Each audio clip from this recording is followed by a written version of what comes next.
um momento muito legal que vai acontecer. A gente, com o apoio, de novo, do BID, conseguiu convidar algumas pessoas que são expoentes de alguns setores que atuam na transformação digital do Estado. E começa agora o painel Uso de Serviços Digitais. Como desenhar políticas de governo digital mais inclusivas. Teremos, para moderar este importante debate, a senhora Mariana Brito, que é diretora de programa da Secretaria Executiva do Ministério da Gestão. Eu queria convidá-la para vir ao palco. E já na sequência eu quero também, para enriquecer a nossa discussão com as suas expertises, convidamos a senhora Manuela Ribeiro, coordenadora de projetos de pesquisa TIC do CETIC-BR, o senhor Igor Takenami, diretor de transformação digital no estado da Bahia, o senhor Antônio Carvalho Neto, presidente do Instituto de Pesquisa e Planejamento Urbano de Maceió e presidente do Fórum Inova Cidades da Frente Nacional de Prefeitos, a senhora Daniela Baldez, que é coordenadora da iniciativa do Balcão GovBR na Secretaria de Governo Digital, e também a senhora Paloma Rocio, que é diretora do Instituto de Referência Internet e Sociedade, IRIS. Convidando todos a tomarem seus assentos à mesa, queria passar a palavra para a Mariana, que é a nossa coordenadora e moderadora da mesa, dizendo a vocês que depois da apresentação da Martina, a gente tem muitos insights, muitas dúvidas, muitos questionamentos, e queremos explorar as expertises de vocês para direcionar cada vez mais a política pública de governo digital. Por favor, Mariana, está contigo. Oi. Pronto. Obrigada, Ciro. Bom dia a todas as pessoas presentes. Eu acho que a gente está com transmissão online, então eu vou começar me apresentando e fazendo uma autodescrição. Me chamo Mariana Brito, estou como diretora de programa da Secretaria Executiva aqui do Ministério da Gestão e Inovação em Serviços Públicos. Sou uma mulher de cabelos castanhos, bastante curtos e ondulados, de pele parda bem clara. Estou usando uma blusa de gola alta preta, com mangas 3/4, brincos vermelhos, e acho que é isso. Começo, eu acho que, descrevendo como estou feliz e animada, né, em moderar este painel, cujo tema é o uso de serviços digitais, como que a gente pode desenhar políticas de governo digital mais inclusivas para o país. E para contribuir com a discussão, trazendo perspectivas muito variadas, diversas, para a leitura e análise do estudo que foi lançado, que está sendo lançado hoje, a gente convidou parceiros e parceiras, né, da gestão pública e da sociedade civil, que tem se dedicado em promover, articular e qualificar políticas de governo digital no país. Estamos aqui, então, com a Manuela Ribeiro, que, como o Ciro apresentou, representa aqui o NIC-BR. A Manuela é coordenadora de projetos de pesquisa de TIC do Centro Regional de Estudos para o Desenvolvimento da Sociedade da Informação, o CETIC, que é um departamento do Núcleo de Informação e Coordenação do .br, responsável pela produção de dados e estatísticas regulares sobre o uso de tecnologias no Brasil. A Manuela ela coordena desde 2013 a pesquisa bienal TIC Governo, no CETIC-BR, um estudo que mede a adoção das tecnologias pelo setor público brasileiro. Portanto, com vasto conhecimento sobre pesquisa na área, e eu acho que é essa a principal contribuição dela aqui para o debate. O Igor Takenami, como o Ciro também apresentou, é diretor de transformação digital do Estado da Bahia. O Igor possui 20 anos de experiência profissional em TIC, sendo 9 anos de dedicação exclusiva a uma atuação executiva no desenvolvimento e na integração de soluções de TIC no setor público especificamente. Sua atuação como gestor estadual vai trazer para nós a perspectiva prática da implementação de políticas de governo digital na esfera estadual. A Paloma Rossilo, que está aqui do meu lado, é diretora do Instituto de Referência Internet e Sociedade, o IRIS, um centro de pesquisa independente dedicado a produzir e comunicar conhecimento científico sobre internet e sociedade. É especialista em temas como acesso à internet e direitos digitais e, portanto, sua atuação vai trazer a perspectiva da sociedade civil e da pesquisa acadêmica para a nossa discussão. O Antônio Carvalho Neto, presidente do Instituto de Pesquisa e Planejamento Urbano de Maceió, o IPLAN, e representa aqui o Fórum Inova Cidades, que é vinculado à Frente Nacional de Prefeitos e Prefeitas. É servidor de carreira da Câmara dos Deputados, mas com experiência em governança e gestão pública no âmbito local. Vai trazer, portanto, a perspectiva municipal e da articulação das cidades para a inovação no setor público. E, por fim, a Daniela Valdez, servidora aqui do MGI, coordenadora do projeto Balcão GovBR, mas também contribui com diversos outros projetos da plataforma GovBR, como login único, assinatura eletrônica, e a sua atuação, tanto no MGI como na liderança desse projeto, certamente vai trazer contribuições e perspectivas quanto à implementação de serviços digitais na esfera federal. Bom, todos e todas apresentados. A dinâmica que a gente vai adotar aqui no painel, eu vou dedicar perguntas para cada um dos painelistas e convidar algum outro colega da mesa para interagir com as apresentações individuais, fazer comentários. Se a gente tiver um tempo ao final, eu vou querer abrir aqui para o público, para 1 ou 2 intervenções no máximo, mas como a gente está com um tempo mais enxuto, talvez não seja possível, então eu já adianto as desculpas, né? Bom, então vamos começar. A primeira pergunta eu vou dirigir para a Manuela Ribeiro.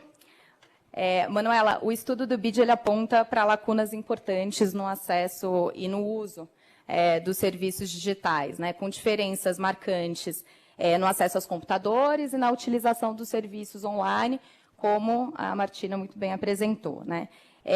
Isso, sobretudo, para grupos populacionais específicos. A gente entende que os resultados da pesquisa eles convergem com os resultados das pesquisas, das pesquisas do CETIC-BR, como o TIC Governo e o TIC Domicílios, né? Considerando a expertise do CETIC-BR nas pesquisas sobre o uso de tecnologias, como você vê hoje o uso dessas pesquisas na formulação das políticas públicas? E como que a gente pode evoluir as pesquisas futuras para elas orientarem cada vez, orientarem políticas públicas digitais cada vez mais inclusivas no país? E só uma coisa, já adiantando, eu vou convidar o Antônio Carvalho Neto a interagir com a Manuela. Tá bom? Perfeito, obrigada, Mariana. Bom dia, né? Primeiramente, eu quero agradecer o convite, parabenizar o BID e ao MGI pelo lançamento desse estudo. Vou aproveitar também, né, para fazer minha autodescrição. Eu tenho cabelos castanhos escuros, longos, eu uso óculos e hoje eu estou com uma camisa preta e um blazer cinza. Bom, vamos lá, né? De fato, né, Mariana, muitos resultados desse estudo convergem com resultados de pesquisa do CETIC com usuários de internet, né? Eu acho que não tem como não falar da TIC Domicílios, né? Que há 2 décadas aí, 20 anos, mapeia a adoção, né, da internet pela população brasileira e desde a primeira edição inclui dados sobre o uso de serviços digitais, incluindo serviços de governo, né? O que vem possibilitando aí apoiar as políticas de governo digital no país aí ao longo desse período. Em relação aí diretamente às perguntas, eu até trouxe tudo aqui para ficar no meu tempo e falar tudo o que eu quero. Em relação ao uso das pesquisas na formulação, né, das políticas públicas, eu vejo ao longo desse tempo, né, ao longo dos anos, uma maior adoção e relevância dadas aos estudos e indicadores, do lado que a gente chama da demanda, né, do lado dos usuários de serviços digitais, para a tomada de decisão da gestão pública, né? Isso vem sendo demonstrado, seja pela inclusão de indicadores desse tipo em planos e estratégias relacionadas a governo digital, né, para contextualizar esse fenômeno, até como parte das metas desses planos, né? E também já havia em diversas apresentações, e não à toa esse estudo está sendo lançado aqui no MGI hoje. Além disso, né, também vi nesse período que eu venho trabalhando com essa temática, porque não é só o CETIC que tem quase 2 décadas, eu estou quase lá, né, em quantidade de tempo de pesquisa nesse tema, eu venho entendendo também uma maior sensibilização, eu venho percebendo uma maior sensibilização para incluir o lado dos indivíduos, dos usuários. Não é que isso era desconhecido quando começou as iniciativas, né, mais ligadas à digitalização dos serviços, mas isso é cada vez mais evidenciado, né, com o passar dos anos. Então, eu sempre uso, né, essa frase de que havia uma ideia, uma expectativa que o acesso à internet gerava automaticamente o acesso a serviços públicos digitais. E isso aparece tanto na pesquisa do BID como do CETIC, que não é bem assim, né? Tem uma série de dimensões que precisam ser garantidas para que, de fato, um cidadão ou uma cidadã utilize um serviço online. E esse reconhecimento, né, não vem só desses estudos, isso também vem aparecendo nas ações de governo digital, né, com esse reconhecimento cada vez maior da existência de desigualdades entre os indivíduos e usuários de serviços públicos, principalmente no mundo digital. Isso vem sendo refletido em ações, né, em adotar princípios de governo digital centrado no usuário, no cidadão, como já foi falado aqui essa manhã, basear esses serviços, né, numa perspectiva inclusiva, não deixar ninguém para trás, entre outros, né, em que os propósitos aí do acesso ao serviço digital não é só digitalizar o lado da oferta, o lado do governo, mas também ter ações políticas diretamente para essas pessoas, de modo aí a incluí-las não só no uso desses serviços, mas muitas vezes no processo de definição desses serviços, né, que passam a ser ofertados com apoio das tecnologias. Não vou passar por isso, mas vou passar muito rapidamente. Também tem desigualdade, já foi falado entre os níveis de governo, entre as organizações públicas no país, né? Então, ainda também tem muito espaço para diminuir as disparidades na oferta, mas o foco aqui hoje é o acesso, né? O acesso a serviços depende da oferta, mas eu vou focar nos dados relacionados aos indivíduos. Então, voltando à sua questão, você me avisa se eu estiver muito perto do meu tempo. Pensando no futuro agora, né, como capturar essas nuances, né, dos diferentes públicos, das diferentes características da população brasileira por meio de pesquisas e para melhorar o acesso aos serviços digitais? Primeiro, é fundamental ter dados desagregados da população, ou seja, né, ter informações por diversas características da população do nosso país, como o CETIC e o BID, né, já incluíram nos seus estudos. Eu estou falando de informações como sexo, renda, idade, cor ou raça, entre outras. E isso é fundamental para caracterizar usuários e não usuários de serviços digitais, né? Foi passado aí pelos resultados, né, por homens e mulheres, e eu já publiquei alguns estudos com colegas para aprofundar o uso de governo digital no Brasil por gênero, a partir de dados da TIC Domicílio, e teve anos, né, que as mulheres usavam menos, que os homens serviços de governo digital, mas sempre com essas diferenças que foram apresentadas aqui anteriormente, né? Os serviços não são usados de forma parecida por homens e mulheres, né? E também a importância de, eventualmente, reunir mais de uma característica. Então, por exemplo, tem informações sobre mulheres negras ou mulheres com baixa escolaridade, baixa renda. Aí os resultados da adoção de governo digital são ainda mais baixos, baixos no sentido menores proporções dessas populações usam serviços digitais, mostrando aos tomadores de decisão, de fato, quais grupos da sociedade estão excluídos do acesso aos serviços digitais, né? E que eles podem ser público-alvo de variadas ações para com que eles, de fato, consigam utilizar esses serviços. Eu não vou falar da idade, porque eu já venho até aqui, mas vi que só tenho 2 minutos, mas eu queria fechar da importância de adotar uma análise interseccional, ou seja, né, de modo amplo e bem prático, analisar, como eu falei agora, as informações da população em conjunto com uma série de variáveis relacionadas aos indivíduos, como exemplo que eu já trouxe, né, de informações, por exemplo, para mulheres negras. Outra recomendação, ou pensando no futuro, né, que poderia ser importante para apoiar políticas públicas, e já foi falado também pela Martina, é incluir dados e estudos focados em grupos relevantes para o contexto local, né? Para os governos locais, para os estados, para o país. Eu tenho um policy brief que foi lançado ano passado para o T20 sobre como medir dados da demanda de governo digital. E, né, lá tem vários exemplos aí de países, como é que eles fazem isso. Tem países que desagregam dados para os povos nativos, outros têm dados separados só para analisar o uso de governo digital por imigrantes, por certos idiomas que são falados. E a gente pode incluir aí também os grupos minoritários ou vulneráveis. Ou seja, né, isso já foi colocado, mas se torna fundamental analisar de forma cada vez mais detalhada as diferentes características da sociedade, seja ela no nível nacional e principalmente local. Né, eu acho que esse painel está deixando muito claro, não existe um único usuário ou uma única usuária de governo digital e é preciso dar visibilidade a esses diferentes grupos para que as políticas públicas, de fato, atendam às necessidades, incluindo aquelas de governo digital. Eu estou preocupada, não vai dar para falar sobre conectividade significativa, eu vou pular, tá? Mas a gente pode conversar depois sobre isso, né? Da importância de olhar também as atividades online, já foi falado isso, as dificuldades entre os usuários de internet, né? Que parâmetros mínimos eles precisam não só para se conectar, mas para, de fato, conseguir acessar os serviços digitais, né? E só vou deixar aqui que, né, realizar algum serviço público online está entre as atividades transacionais menos realizadas por aqueles que têm menor nível de conectividade no país. Sugiro quem tiver interesse olhar nesse estudo que foi lançado no ano passado sobre conectividade significativa.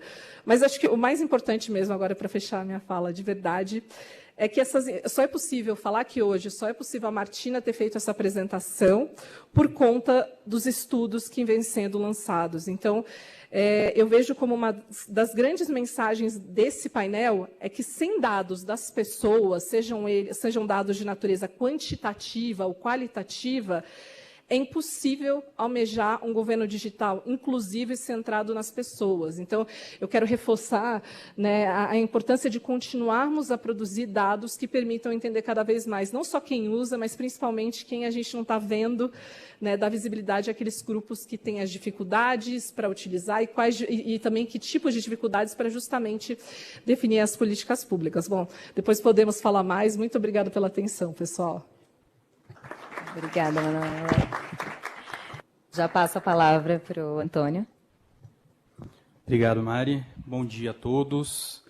Agradecer, né, o convite do MGI, do BID, parabenizar pela publicação. E vou direto para o comentário. Na hora da minha fala, eu alongo nos cumprimentos. Mas o que foi interessante, eu conversava com a Manu ali embaixo, e a gente falando justamente sobre essa questão de desagregar os dados territorialmente, para a gente poder entender, né, como a política pública ela pode afetar ou não o território. E ainda mais num país, e a secretária executiva do Ministério falava sobre isso, o Rogério também, a Cláudia falaram, sobre as diferenças regionais que a gente tem no Brasil. Né? O problema, quando a gente olha, por exemplo, na região norte, com relação ao acesso, está ligado eventualmente à conectividade de banda. Né? No sul já eventualmente uma questão de gosto ou de, enfim, de questões relacionadas muito mais aos tipos de serviço acessados. E aí é justamente nisso que pesquisas como TIC-BR, que vem, né, do CETIC, elas apoiam nessa produção de políticas públicas. Você consegue enxergar, de fato, que se quer atacar. Porque a verdade é que a gente não vai conseguir atacar tudo de uma vez. Né? E eu acho que o GovBR, né, e o governo federal é muito bem sucedido nisso, da gente ver há quantos anos já vem esse esforço, né, de uma equipe que, enfim, luta aí, né, desde muito tempo para botar de pé esse estudo, para chegar aqui nesse estudo. Porque até chegar aqui, né, o que não foi vencido e o que não se passou nesse processo. Então, as pesquisas vêm para isso, eu acho que o estudo ele tem esse impacto. E mais do que isso, né, eu acho que para a produção dos planejamentos locais, e isso a gente fez lá em Maceió, os municípios do Fórum fizeram muito também, é de usar essas pesquisas na elaboração de indicadores para os planos municipais, para os planos estaduais, né, para a aplicação das ferramentas que estão disponíveis aí em nível federal. Essa é a minha intervenção para não passar do tempo aqui. Perfeito, Antônio. A dinâmica vai ser um pouco essa, tá, gente? Para a gente conseguir dar conta. A gente quis trazer muita gente bacana para a mesa, mas aí comprime um pouco mais o tempo. Bom, eu vou direcionar a próxima pergunta para o Igor Takenami. Igor, o estudo do BID ele revela que a digitalização dos serviços públicos, acho que esse é o mais central, né? Ela ainda não beneficia todas da mesma forma, né? E os dados revelam que tem uma menor adesão de alguns grupos populacionais específicos, né? Então, a gente está falando das pessoas idosas, a gente está falando das pessoas com baixa escolaridade, a gente está falando das pessoas com deficiência. Como diretor de transformação digital no governo do Estado da Bahia, você poderia compartilhar conosco quais têm sido as principais estratégias e iniciativas que o governo estadual tem implementado para garantir que a digitalização dos serviços ela alcance e beneficie a todos os grupos e, sobretudo, a esses grupos mais vulneráveis, detalhando como que as necessidades desses grupos elas se expressam na formulação e na implementação dessas políticas e na oferta dos serviços digitais. Vou colocar aqui sua contagem. Obrigado, Mari. Bom dia a todos e a todas. Eu queria parabenizar o MGI pelo evento, o BID pelo convite e, fazendo minha autodescrição, eu sou um homem de média estatura, descendente de oriental, estou com um blazer escuro e uma calça azul escura. Bom, esse tema de inclusividade da transformação digital ele é super importante, né? Importante porque toda transformação digital ele não começa pelas minorias. Então, se começa pelas maiorias. Então, quando a gente faz um plano de transformação digital, a gente tenta trazer o máximo de pessoas possíveis. A gente tenta trazer grupos que sejam os mais abrangentes possíveis. Por quê? Por conta de uma pressão política, a gente sabe que ela existe, por conta de uma pressão econômica. Então, alguns números foram mostrados aqui, que a digitização dos serviços ela traz uma economia grande para o Estado. Então, nesse cenário onde, estrategicamente, a priorização é pela maioria, como é que a gente trabalha essa minoria? Tá? Então, isso é super difícil. Isso é um desafio não só para o nosso Estado, mas eu acredito que para todos os estados. Lá no estado da Bahia, por exemplo, a gente tem metodologia para priorização de serviços, e essa priorização ela direciona muito se é um dever legal, qual é o grupo que abrange, ou seja, é uma metodologia direcionada, de fato, às maiorias. E nesse cenário, como é que a gente trabalha essas minorias? Aí eu vou trazer alguns números aqui que mostram um pouco dessa realidade. E que esse estudo do BID ele é super importante porque dá um direcionamento para esse tipo de informação. A nossa plataforma lá no Estado, a gente tem 5,8 milhões de cidadãos cadastrados. Isso representa mais de 30% de toda a população do Estado, que é em torno de 15 milhões. Dessa população, 44% são mulheres e 56% são homens. A gente observa, ao longo dos últimos anos, uma diminuição muito grande de mulheres que realizam esses serviços digitais. Então, só para vocês terem uma ideia, em 2022, 44% dos serviços de todo o ano foram serviços prestados a mulheres. Em 2023, isso já caiu para 36%.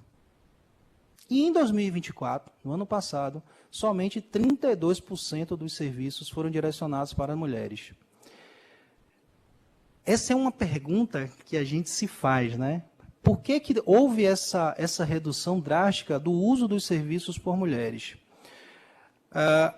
O fato é que a gente teve um aumento de serviço muito grande, então, só para vocês terem uma ideia, em 2023, a gente fez, no ano todo, 5 milhões de atendimentos digitais.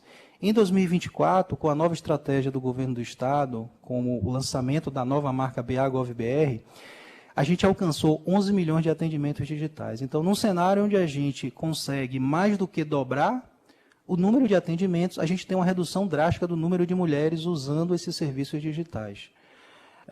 Quando a gente começa a observar os números, a gente vê que o crescimento ele é proporcional, mas, de forma absoluta, você tem um crescimento também de mulheres usando o serviço.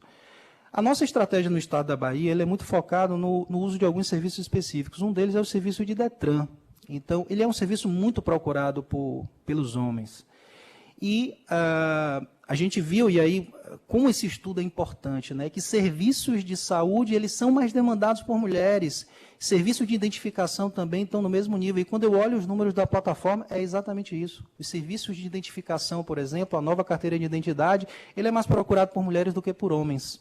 Então, como a nossa oferta é muito em serviços de trânsito, de veículo, é por isso que a gente tem essa disparidade. Dentro do programa Brasil Mais Digital, a gente tem o Bahia Mais Digital. Uma das ações é exatamente ampliar esse uso dos serviços pelas mulheres. Num projeto inicial, a gente falou em alfabetização digital, mas as mulheres não precisam ser alfabetizadas. Na verdade, a gente precisa entregar os serviços que elas querem usar para poder ampliar isso daí. Agora, olha só o desafio. Esse estudo e esse direcionamento estratégico é baseado em dados. E quando você não tem dados? Então, por exemplo, de uma plataforma com 5,8 milhões de cidadãos, eu só tenho 40 mil que se autodeclararam com algum tipo de deficiência, por exemplo, para uma ação inclusiva. Então, esse é o desafio, é você conseguir chegar nas pontas e conseguir identificar as dificuldades para poder entregar um serviço inclusivo. Algumas ações que o governo do Estado vem fazendo para isso, um deles é a questão da conectividade. Então, a gente tem um projeto também em parceria com o BID, de levar conectividade sem custo para os municípios, a todos os municípios do Estado, aos 417 municípios. A gente já está captando um montante de 30 milhões, numa próxima carta consulta aí também com o BID, só dedicada à conectividade. Então, a gente espera que nos próximos 6 anos, 6 anos não, 5 anos e meio aí, a gente consiga levar com a conectividade bem ampla a todos os municípios, sem depender dos municípios, porque a gente sabe que os municípios são muito carentes, né? Não são todos, mas principalmente um estado que tem tantos municípios, ele tem essas dificuldades econômicas. Uma outra ação que a gente está usando para poder potencializar é a questão do acolhimento. Então, estamos criando alguns postos de acolhimento nos SACs, que são a parte de atendimento físico, exatamente para poder ensinar como é que usa o digital. Então, o papel do balcão GovBR também é fundamental nesse sentido, e a gente está levando isso para o interior. Então, essas são algumas ações, só fechando aqui por conta do tempo também. Tem algumas questões relacionadas à própria plataforma, então estamos investindo muito em inteligência artificial para facilitar o acesso à informação e o uso de ferramentas populares. Então, o WhatsApp, com interação por áudio, também tem sido uma das ferramentas para a gente trazer um pouco de inclusão para essa população. Então, meu tempo já está ok aqui, deixo aqui essa mensagem para a nossa discussão. Obrigada, Igor. Eu vou passar a palavra para a Paloma Rossilo fazer seus comentários.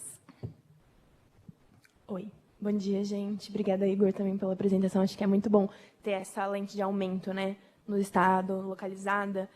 Eu anotei aqui 2 frases que você falou que eu achei super interessantes, que quando a gente faz um plano de transformação digital, a gente tem um desafio de incluir uma diversidade de grupos, por uma pressão política, uma pressão econômica, e eu acrescentaria também por uma questão de eficiência.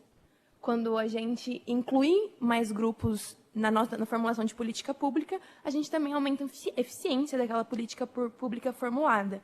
E um outro ponto que você trouxe de desafio é como incluir as minorias, né, nessa formulação, e o Brasil vive um fenômeno, no mínimo, curioso, que é herança da nossa história colonial, escravagista, enfim, que as minorias no país são geralmente maiorias. Então, são maiorias quantitativas e minorias em termos de poder. Então, acho que a gente tem esse desafio de reverter a lógica de detenção de poder, né? Poder político, poder econômico, enfim. E eu queria só também compartilhar, aproveitar que a gente tem um público cheio de gestores públicos. Um livro, você mencionou a diminuição do acesso a serviços públicos por mulheres, e o estudo do BID mostra isso, né? Se eu não me engano, tem 2 serviços públicos só, que é o serviço de educação pública e assistência social, que são mais utilizados por mulheres. Todos os outros serviços ou têm um acesso muito igualitário ou muito menor. E isso me lembrou de um livro chamado Mulheres Invisíveis, O Viés dos Dados em um Mundo Projetado para Homens, da Carolina Criade Pérez, que ela diz como as políticas públicas precisam de olhares específicos em gênero, raça, enfim, outros marcadores sociais, e ela traz por exemplo, um exemplo muito legal que, se eu não me engano, na Finlândia, eles estavam revendo a política urbana e eles tinham uma estratégia de tirar a neve das ruas, enfim, porque faz muito frio, e eles partiram de um pressuposto feminista e de uma perspectiva de redução de desigualdade de gênero para determinar como a neve seria tirada das ruas. O que eu achei super interessante, porque parece uma coisa tão distante, né, do mundo relacionado a questões feministas ou desigualdade de gênero, mas o que eles identificaram as ruas eram majoritariamente acessadas por pedestres mulheres, porque eram quem levavam as crianças para a escola, quem geralmente usava transporte público. Então, o alto índice de acidentes na neve geralmente impactavam mulheres, porque era quem mais utilizava as vias que estavam congeladas ou tinham algum problema de acesso por conta da neve. Eu achei super interessante esse exemplo, porque ele dá concretude, né? É como ter essa lente de gênero e de outros recortes também na construção de políticas públicas. Perfeito, Paloma. Obrigada. Bom, próxima pergunta já vou passar para a Daniela Baldez, com comentários da Manuela. Daniela, o estudo do BID, ele destaca que tem uma parcela ainda significativa dos usuários de serviços públicos, mais de 57%, que ainda preferem canais presenciais, né? Como coordenadora do Balcão GovBR, quais são as principais estratégias e funcionalidades da plataforma para incentivar a migração para canais digitais, de forma inclusiva, garantindo que os cidadãos eles se sintam seguros, porque isso foi uma questão que apareceu, né, no estudo, e capacitados, né, habilitados para utilizar os serviços online. E como que o feedback desses usuários, especialmente aqueles com dificuldades digitais, ele é incorporado para aprimorar a sua experiência e mesmo a oferta desses serviços?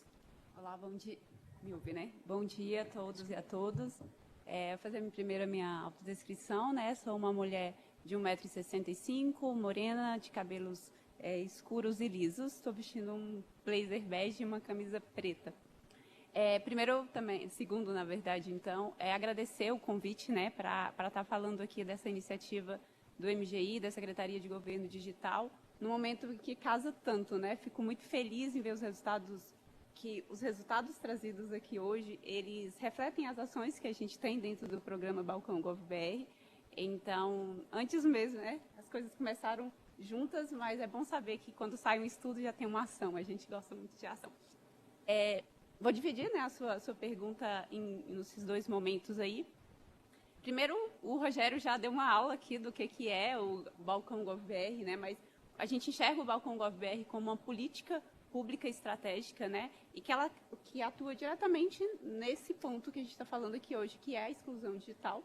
A gente quer atuar diretamente para reduzir a exclusão digital e também fortalecer a confiança do cidadão para o acesso a serviços públicos digitais, né? Já foi falado, não há dúvidas da redução do custo, da facilidade, tudo aquilo que quem consegue acessar um serviço público digital tem, que quem está ainda dependendo do serviço público, e eu estou falando de dependência, ainda não estou falando de preferência, essa pessoa tem. Então, a redução de custo, então a gente faz sentido para a gente, né, ter uma política pública que busca trazer mais pessoas que querem, que já se sentem seguras para os canais digitais, para essa redução, e aquelas pessoas que ainda não se sentem seguras, a gente tem que entender, buscar e ir até elas, né? E o Balcão GovBR, essa política pública, ela tem como público-alvo esse perfil, esse público. São as pessoas que a pesquisa, por exemplo, trouxe ali, que elas dizem preferir. E aí, por que elas preferem? Normalmente, são aquelas pessoas que têm poucas ou baixa habilidade digital. É a minha mãe, é o meu pai, é a minha tia, são os meus avós, né? E cada um nesses... Então, eles não se sentem confiantes. E nem sempre eles se sentem confiantes no serviço de governo, no sentido de, porque é serviço de governo. Eles não se sentem confiantes em si. Eles não nasceram na mesma era que a gente nasceu digital, talvez que eu nasci, por exemplo. Então, eles não se sentem, assim como eu não vou me sentir confiante no TikTok daqui a uns dias. Não é a minha geração. E aí, a nossa política pública voltada para esse público, Balcão, a gente tem como público esse esse grupo de pessoas que tem dificuldade e que normalmente vão até um atendimento presencial. Então, é através de parcerias com parceiros locais, centrais de autoatendimento, algumas entidades que já realizam atendimento ao público, em que a gente realiza um atendimento presencial, gratuito e voltado para ajudar aquelas pessoas em sua jornada digital. Então, as pessoas chegam até uma unidade de atendimento do balcão, ela fala que, às vezes, ela quer resolver um problema de senha do GovBR. E o GovBR hoje é a porta de entrada de 165 milhões de brasileiros, mais de 4.500 serviços digitais. E se a gente não causar a boa impressão, se a gente não for o primeiro que induzir essa melhoria da habilidade digital, quem será, né? Quem é que vai ser o elo? Então, através ele chega a ter esse atendimento presencial e, diferente do que a gente fez por um bom tempo, ele ia até um atendimento presencial e os atendentes, os órgãos públicos faziam por ele, tinha um atendente, esse atendente vai fazer o que o Igor disse hoje, que inclusive que é o nosso novo parceiro, o Estado da Bahia, acabou de se credenciar o programa, e vai fazer um acolhimento a esse cidadão.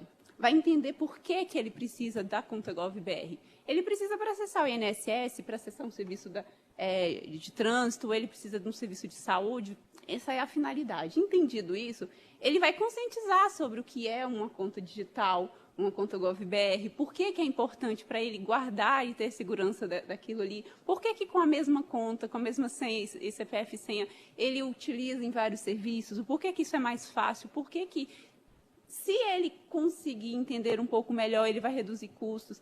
Então, enquanto vai ajudando, conduzindo, explicando, e esse cidadão vai fazer no seu próprio aplicativo GovBR as ações com uma condução, com uma explicação, a gente vai apresentando as vantagens, né, também do governo, do uso de serviços digitais. Então, parece somente um atendimento presencial, mas a essência que guarda e que a gente tenta falar com cada parceiro, por isso que a gente tenta pregar mesmo a essência do programa, é isso, é que a gente quer que aquela pessoa não volte ali ou volte pouco.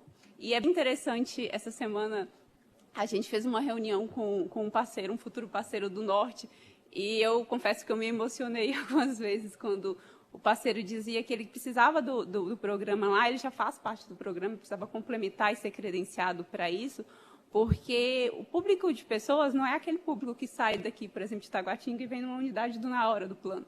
O público dele é um ribeirinho, que ele vai até lá, se ele não consegue resolver, porque ele ainda não consegue e ainda não tem habilidade digital, ou ele está com uma trava, ele vai voltar um outro dia e um terceiro dia rio afora. Olha o custo, olha a dificuldade. Então, e aí eles já atuam lá dessa forma, né? Eles atuam pensando nisso, eles já ensinam a pessoa. Eles, tipo, agora você vai, você acompanha o seu serviço do meu INSS lá da sua casa e é dessa forma. E é dessa forma que o programa, que a gente baliza o programa. Você falou ali, então, a questão da segurança, né? Do se sentir seguro e confortável.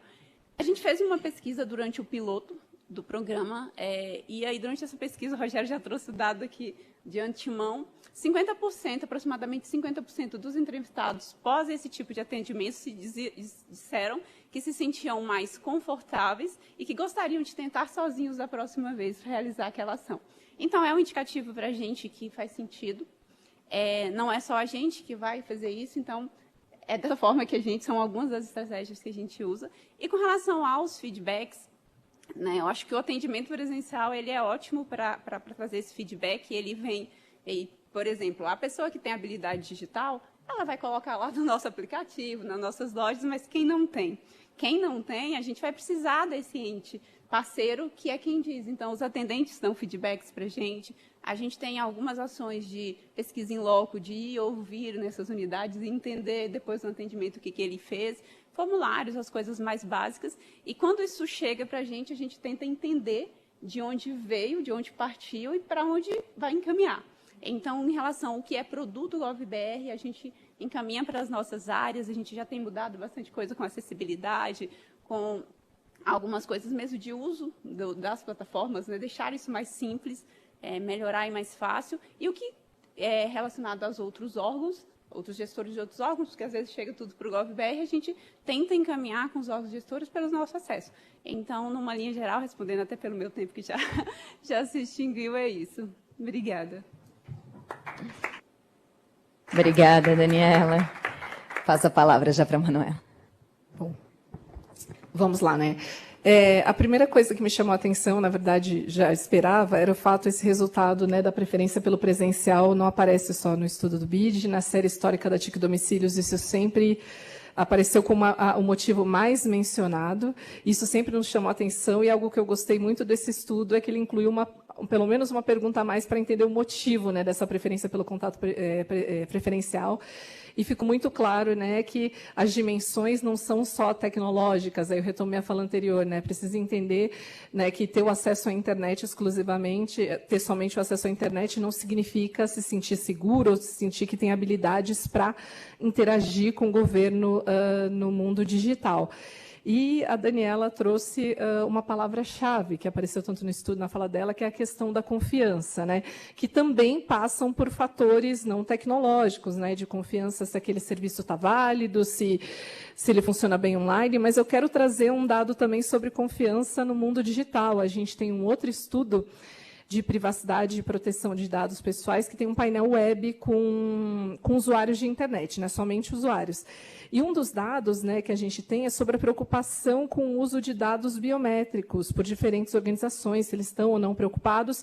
E metade aí dos usuários de internet estão muito preocupados ou preocupados com o uso dos seus dados biométricos. Aí tem uma série de indicadores. Mas entre esses, vamos dizer, grupo dos mais preocupados, o principal uso que eles têm em segurança ou preocupações em relação ao deles é dados usados por instituições financeiras e governos, na mesma proporção. E nesse estudo, algo que é muito interessante, fala muito dessa importância da preocupação com o uso dos seus dados para fraudes, para uma série de prejuízos, né? Por conta de outros indicadores, a gente tem essa hipótese, né, que as pessoas também têm essa preocupação. No online eu posso sofrer golpes. Então, é uma outra dimensão, né, que tem que ser levado em consideração para que as pessoas confiem no uso dos serviços. E, mais uma vez, né, parabenizar por essa iniciativa do Balcão Gov.br, porque não só as pesquisas, mas também organismos internacionais, como o pessoal que faz a pesquisa de governo digital da ONU, apontam a importância dos múltiplos canais, né? Se no passado, né, o digital por padrão era bastante divulgado, hoje a inclusão, né, por padrão, e garantir com que as pessoas possam acessar os serviços por diferentes canais, até mesmo para aprender como fazer parte desse mundo digital. Então, fiquei muito contente com esses resultados, que aprofundaram aí algumas coisas que a gente já sabia, e quero ficar de olho aí nos resultados também do Balcão. Obrigada. Excelente. Bom, a próxima pergunta eu vou direcionar para o Antônio. Antônio, a pesquisa do BID, ela indica que a maturidade digital entre os municípios, ou na grande maioria dos municípios, ela ainda se encontra em estágios iniciais e intermediários, né? Então, eu acho que, representando aqui o Fórum em Novas Cidades, queria que você trouxesse um pouco da visão na sua avaliação, quais são os maiores obstáculos, né, que os municípios brasileiros eles enfrentam para avançar na oferta de serviços públicos digitais e serviços públicos digitais mais inclusivos, né, que eu acho que tem né, eu acho que são dois aspectos, né, que eu acho que podem ser abordados de formas distintas, considerando que as disparidades regionais, né, elas são muitas, elas foram evidenciadas no estudo, também na fala aqui dos participantes, e como que a articulação com outros níveis de governo, então, o Igor chegou a mencionar alguma experiência aqui do apoio técnico do governo do Estado aos municípios da Bahia. A Dani acabou de falar dessa parceria, né, para a implementação do Balcão Gov.br. Então, como também a articulação dos municípios com esses outros níveis de governo, eles podem apoiar esses entes nesse processo de oferta de serviços públicos digitais cada vez mais inclusivos. Bom, e aí, na sequência, eu vou pedir para o Igor fazer uns comentários, talvez até trazendo um pouco mais da experiência aí desse programa de apoio aos municípios, Igor. Bom, agora queria aproveitar, me autodescrever também, que eu não me autodescrevi no comentário. Eu sou um homem branco, cis, estou vestindo uma roupa toda preta, com uma camiseta preta e um paletó por cima com a bandeirinha de Maceió na lapela. Bom, eu acho que o primeiro ponto, Mari, é a questão da desigualdade das capacidades institucionais entre os municípios. Você tem municípios que são muito capacitados, municípios que têm estrutura, né, de tecnologia, estrutura de gestão para poder colocar esses serviços de pé e trazer esses serviços numa perspectiva de que sejam realmente eficientes. Por outro lado, você tem municípios que não têm a capacidade nem de avaliar ferramentas que são oferecidas a esses municípios pela iniciativa privada, que hoje é uma questão relevante de se ter em consideração, que é a chuva de informação, a chuva de soluções que os municípios enfrentam, né? Então, enquanto gestor público, eu tenho certeza ali que no âmbito estadual e no municipal, pelo menos 4 ou 5 soluções mirabolantes aparecem no meio do caminho para poder fazer essa transformação. Então, esse eu diria que é um dos primeiros obstáculos que a gente tem, né?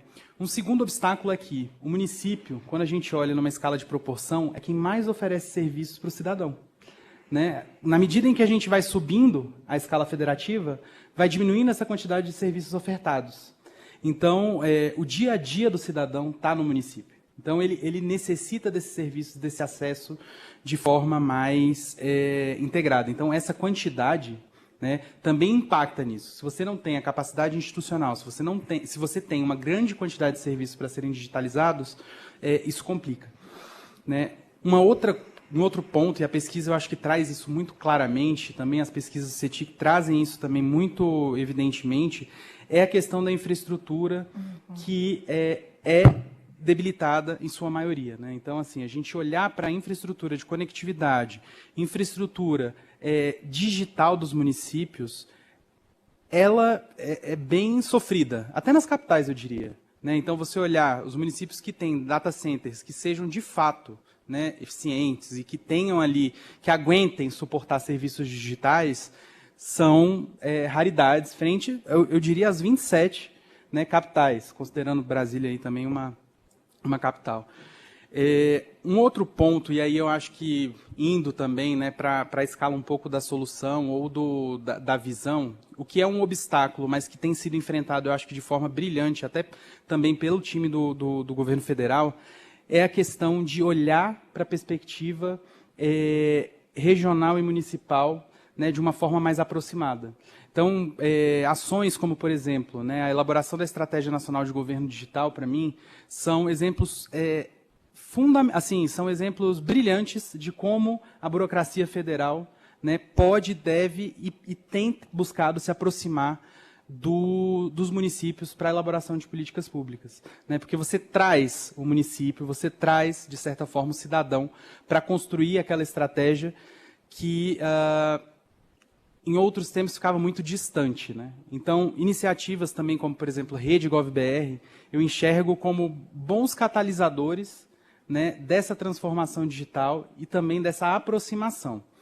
Por que eu estou falando da importância dessa aproximação? Que aí vem uma terceira, na verdade, um quinto obstáculo nesse processo, que é o seguinte: o cidadão, e o Rogério falou isso na fala dele na abertura, o cidadão ele não quer saber se o serviço é federal, se ele é municipal, se ele é estadual, se ele é privado, às vezes, né? Porque, às vezes, um serviço é privado e o governo leva a culpa do serviço não ser bom e não é nem serviço oferecido pelo governo, mas, assim, na cabeça do cidadão, do usuário de serviço público, não há essa diferença do que é o serviço XYZ.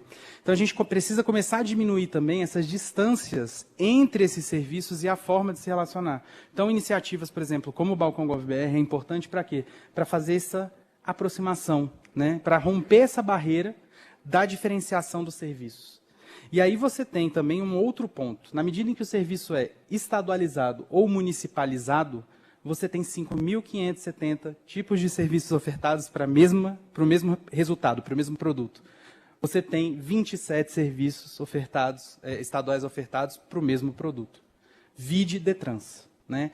Então, isso é um grande ponto que eu acho que estudos como esse, né, iniciativas como as iniciativas do GovBR em geral, ajudam a você quebrar eu acho que essas grandes barreiras que os municípios enfrentam, e aí, na medida em que você vai juntando capacidade institucional, um pouquinho de um município, um pouquinho de outro, vem o Estado e vamos dizer assim, abraça, né, esses entes, você consegue dar vazão e uma produtividade maior para esses serviços, né?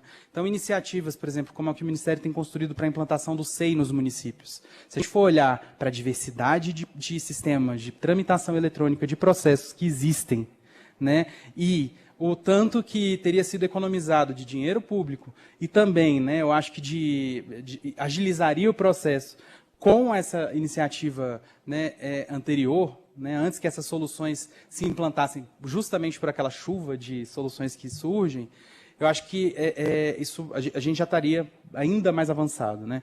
Então, eu acho que, enfim, fechando aqui minha fala, os grandes pontos são esses, né? A gente pensar na capacidade institucional, na diversidade dos serviços, na diferença, no distanciamento entre os entes federativos quando quesita serviço e nos mesmos produtos sendo ofertados de forma diferente, né? Então, o cidadão ele quer uma linguagem simples, rápida, em que ele não precise pensar muito para fazer o serviço. As nossas siglas na burocracia, por exemplo, elas demonstram isso. Com certeza, as siglas do Igor lá no estado da Bahia são completamente diferentes das minhas em Maceió, que são diferentes das daqui do MGI. E se a gente for falar só em sigla, por exemplo, a gente não vai entender nada, né? Então, é bem isso. Mas obrigado. Obrigada, Antônio. Já passo a palavra aqui para o Igor. Bom, excelente a colocação de Antônio. E eu vou trazer uma fala que foi dita na abertura e que a gente repete sempre isso quando a gente faz as nossas imersões nos municípios, né? O cidadão ele é municipal, ele não é federal, ele não é estadual. Os serviços que se relacionam diretamente com o cidadão, eles estão de forma bem direta nos municípios, né? Então, esse trabalho com os municípios ele é fundamental. O governo estadual ele tem aberto portas incríveis nesse processo. Então, eu já estou no governo do estado da Bahia há 20 anos e eu nunca vi uma ação de aproximar tanto o estado dos municípios como essa. É óbvio, quando a gente fala do projeto do PEN e de levar o SEI para os municípios, isso é um processo super importante porque a gente está falando de transformação digital da gestão. Lá no estado a gente está indo um pouco além, né? Então a gente está indo além da transformação digital da gestão, a gente quer levar exatamente a transformação digital para o cidadão. Então essa questão da inclusividade também está associada a isso. Uma plataforma, como eu disse, de 5,8 milhões, mas metade disso está na capital e região metropolitana. Então eu tenho aí 10 milhões de cidadãos, mais ou menos, para poder incluir, sendo que eu já tenho na plataforma em torno de 3 milhões. Então, assim, tem um espaço muito grande, esse espaço é no interior, tá? E a gente tem ofertado a nossa plataforma com os serviços municipais dentro dela, sem custo nenhum para o município também. Então, como foi dito também, né, o cidadão, quando ele quer o serviço, ele não quer saber se ele é municipal, estadual ou federal. É isso que a gente busca também trazer como inclusão. A gente vai além disso, muito por conta exatamente desse ambiente que o município vive, que é uma coisa simples, que é a carta de serviço. Então, a gente está levando também a carta de serviço, que é a carta de serviço do Estado, que está dentro da plataforma, para o município preencher. Isso já traz um ganho imenso, porque por mais que a gente tenha um desafio muito grande de transformar todos os serviços estaduais e municipais, isso não acontece do dia para a noite, mas a informação está lá disponível, para que o cidadão, seja ele estadual, seja ele municipal, ele saiba o que é que ele tem que fazer. Então, essa é uma outra ação importante. Uma outra coisa também que é fundamental, estava falando com o Mário aqui, é exatamente ações como financiamento para os municípios. Tá? E a gente está falando de financiamento qualitativo. Quando a gente faz uma operação de crédito com o BID, por exemplo, não é pelo montante, sim, mas pela qualidade daquele dinheiro, a qualidade do processo de transformação que o banco traz para o Estado, ele é enorme, ele é fantástico. Então, a gente precisa tentar buscar hoje linha de financiamento para poder dar ao município essa oportunidade de se desenvolver também. Hoje, o que a gente encontra de linha de financiamento para município muito é como se fosse pegar um empréstimo no banco, com essas taxas, ainda mais com a Selic tão alta, né? Então, a gente precisa realmente trabalhar esses pontos, não esquecendo da questão da alfabetização digital, que nesse ponto ele é super importante, então isso tem a ver também com o próprio acolhimento que eu falei e que o balcão GovBR ele proporciona. Tá bom? Obrigado. Obrigada, Igor. Já vou pegar o gancho do final da sua fala, fazendo uma pergunta para a Paloma, nossa última rodada aqui de pergunta, que o estudo do BID ele demonstra a questão, né, da autoconfiança em habilidades digitais, ela sendo baixa, né, em diversos grupos populacionais, sobretudo pessoas com mais de 55 anos e com baixa escolaridade, né? E aí o que eu queria abordar na pergunta, Paloma, é justamente se, na sua perspectiva, as organizações da sociedade civil elas podem desempenhar um papel e já desempenham um papel no desenvolvimento de programas de habilidades digitais, que possam contribuir para a inclusão digital e esse uso mais seguro, né, e com maior confiança, né, dos serviços de governo digital. Especialmente por esses grupos. Então, eu queria entender de você, né, como que a sociedade civil ela já tem trabalhado e segue trabalhando nesse sentido, né, em apoio e parceria com o poder público. Obrigada. E eu vou pedir para a Daniela fazer a última interação. Obrigada, Mariana. Bom dia de novo, gente. Obrigada pelo convite para estar na mesa. Obrigada também pelas intervenções e manifestações dos colegas. Aprendi muito já hoje de manhã. Parabenizar muito a Martina, ao Mariano, a todo mundo do BID. Realmente, a pesquisa está incrível e é uma pesquisa muito importante para esse momento que a gente está vivendo. Então, parabéns ao pessoal do BID e do Ministério também por ter se juntado e reconhecido o valor de produção de dados sobre esse tema. Bom, eu sou a Paloma, sou diretora do Instituto de Referência em Internet e Sociedade. A minha audiodescrição. Eu sou uma mulher de cabelo marrom, cacheado, estou de camisa branca e sem óculos, porque na mesma semana eu quebrei meu óculos e perdi minha lente de contato. Então, tá bem difícil enxergar vocês. Os 3 graus de miopia estão dando uma leve atrapalhada na apresentação, mas vamos lá. Então, eu sou diretora do Instituto de Referência em Internet e Sociedade, o IRIS, que é um centro de pesquisa fundado em 2015, em Belo Horizonte. A gente tem a missão de promover o fortalecimento dos direitos humanos no contexto digital e a gente atua em articulação com outras organizações da sociedade civil para isso. E o objetivo da minha fala é trazer um pouco da experiência que a gente tem visto um pouco do lado da sociedade civil, né? Eu estudei a grande maior parte da minha vida em escola pública.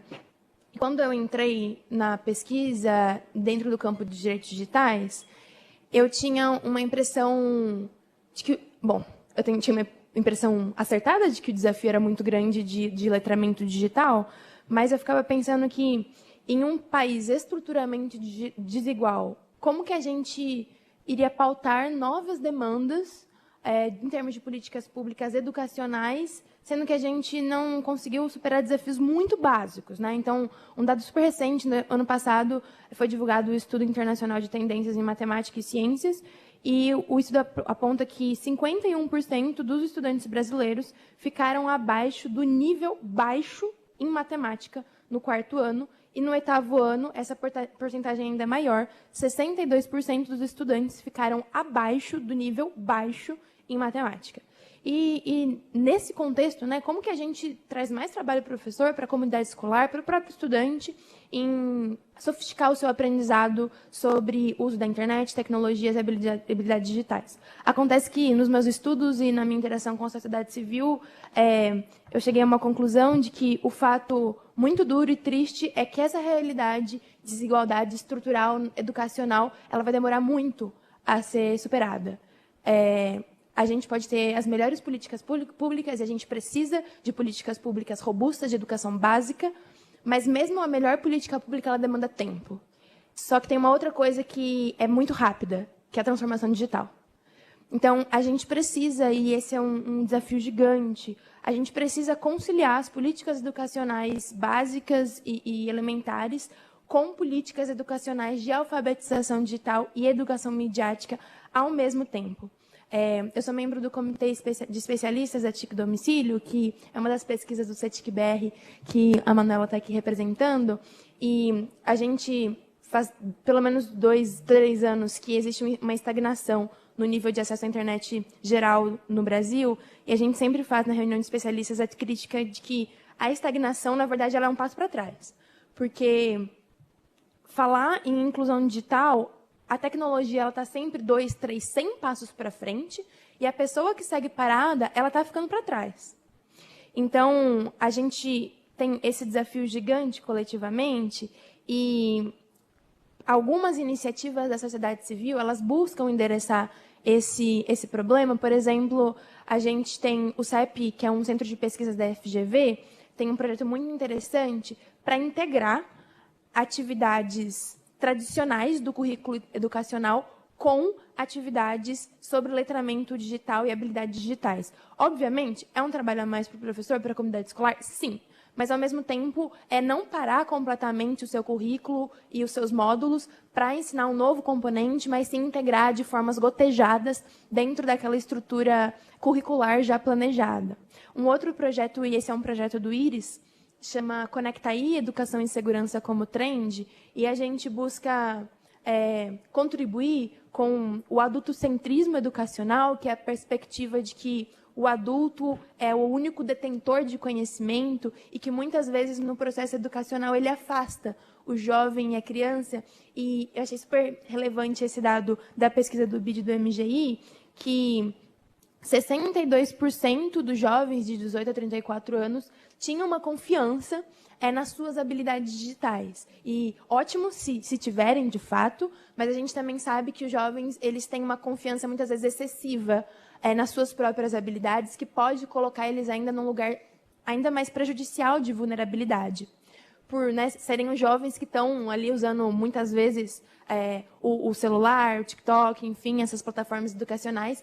E o projeto do IRIS, ele propõe uma metodologia de educação entre pares para a promoção de educação midiática. Então, ao invés de ser um adulto, professor ou professora, transmitindo aquele conhecimento, as metodologias que a gente tem aplicado é que os próprios jovens produzam conhecimento entre si e discutam educação midiática a partir de uma perspectiva horizontal e sem a hierarquia, né?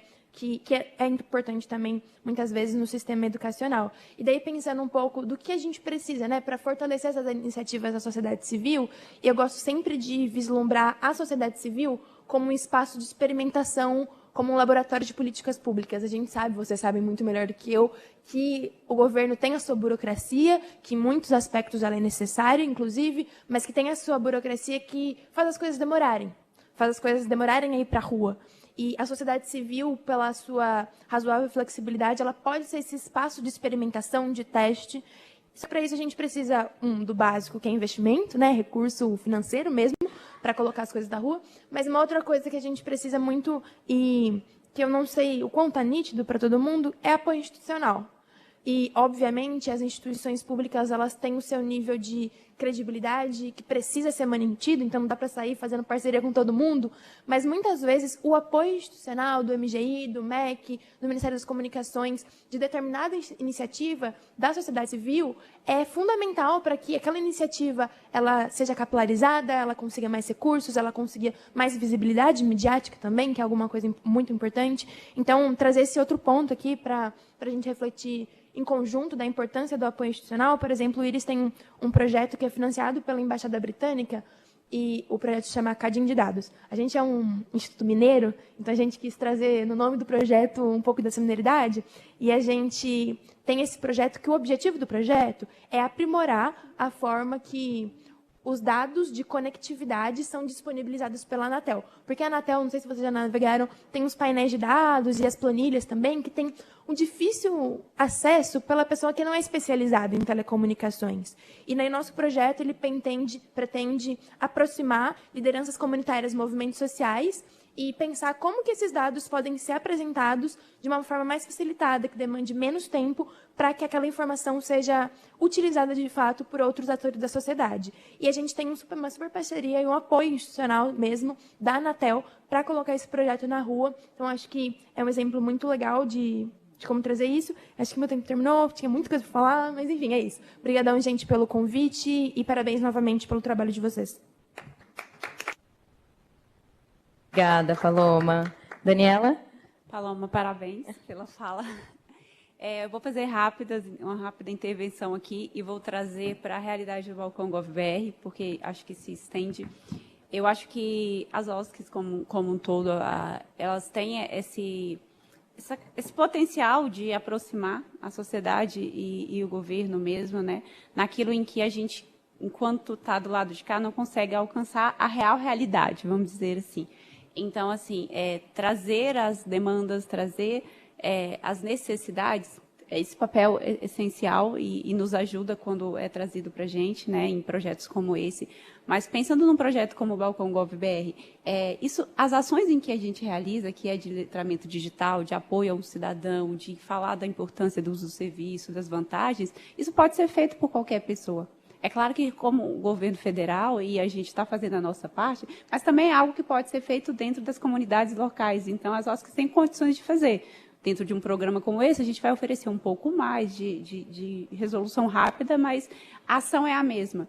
E eu acho que essa lacuna é muito boa de ser preenchida, e eu acho que é isso, assim, tem essa sinergia, e essa troca ela é bem importante e vai agregar muito se a gente fizer cada vez mais, a gente ouvir mais através de quem são essas organizações, e o cidadão também trazer para essas organizações e juntos a gente caminhar aí para um Estado mais inclusivo, em todo sentido. Perfeito, Daniela. Bom, pessoal, pelo tardar da hora, eu acho que não só a gente não vai conseguir abrir aqui para perguntas do público, como eu também acho que a gente vai ter que pular, né? Eu acho que as considerações finais dos próprios painelistas. Mas eu incentivo fortemente que aproveitem a presença das pessoas. Agora é horário do almoço, o almoço é legal para interagir também, então vocês podem almoçar juntos e seguir trocando, né, a partir do que o pessoal colocou aqui. Então, eu vou encerrar, até porque o mestre de cerimônia já está ali posicionado, e eu encerro esse painel agradecendo imensamente aos painelistas pela participação, ao público que ficou conosco e acompanhou, né, toda essa atividade. Eu acho que a gente teve aqui uma troca muito rica, hoje, sobre os impactos da digitalização dos serviços públicos na vida das pessoas e os desafios para a democratização do acesso das pessoas a esses serviços, mas eu acho que principalmente sobre caminhos e estratégias para a gente conseguir avançar em direção a um governo digital mais inclusivo no país, né? Eu acho que a gente precisa, com urgência, eu acho que a Paloma colocou isso, né? Eu acho que temos urgência, né? Os desafios são muito grandes, os desafios sociais que a gente enfrenta são muito grandes e complexos, então exige de todos nós aqui urgência, na conjugação de esforços e de investimentos para consolidar a transformação digital do Estado, né? Garantindo que essa transformação ela seja sustentável, ela seja justa, ela não deixe ninguém para trás, mas principalmente que ela se efetive como um instrumento de promoção de equidade e de ampliação de cidadania, porque é nisso que a gente acredita, por isso que a gente tem investido tanto nesse processo de transformação no país. Então, é isso, agradeço e passo a palavra para o mestre de cerimônia. Bom, primeiro vamos agradecer a Mariana Brito pela condução do